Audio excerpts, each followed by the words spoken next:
బైబిల్లో దేవుడు చెప్పాడు, ఆత్మ విడిచిన మరుక్షణం ఎక్కడికి వెళ్ళిపోవాలి? మరణం. నీ మరణం ద్వారా నువ్వు చేరవలసిన గమ్యం ఏది? దేవుడున్న లోకం. అంటే చచ్చిన వాళ్ళందరికీ ఏమని పేరు పెడతారు తెలుసండి? స్వర్గస్థులైరి. నువ్వు చూసావా స్వర్గానికి వెళ్ళిపోవటం? వాడు అలాగ అనకపోతే బాగోదు కదా. చనిపోయిన ప్రతి వ్యక్తి గురించి ఏమండి వాళ్ళు రాసే మాట స్వర్గస్థుడు. ఎందుకు స్వర్గస్థుడయ్యాడు? అసలు స్వర్గం అనేది ఎందుకు రావాలి? నీకు ఏం చేశావని నీకు స్వర్గం ఇవ్వాలి దేవుడు?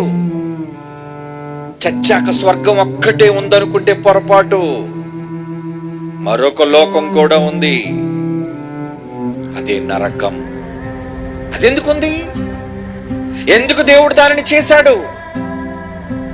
ఎవరైతే తన కొరకు బ్రతకరో, ఎవరైతే ఈ జీవిత కాలాన్ని వ్యర్థంగా గడుపుకొని దేవుడిచ్చిన ఆయుష్కాలాన్ని వాడుకుంటారో తమ కోసం, అలాంటి వారందరి కోసం ఒక భయంకరమైన లోకాన్ని సిద్ధం చేశాడు.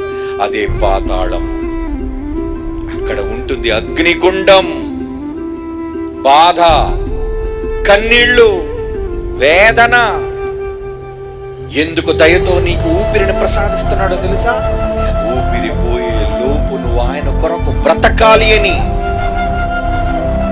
చెడిపోతున్న ఈ సమాజాన్ని దేవుని యొద్దకు నడిపించాలని అందుకిచ్చాడు ఈ జన్మ.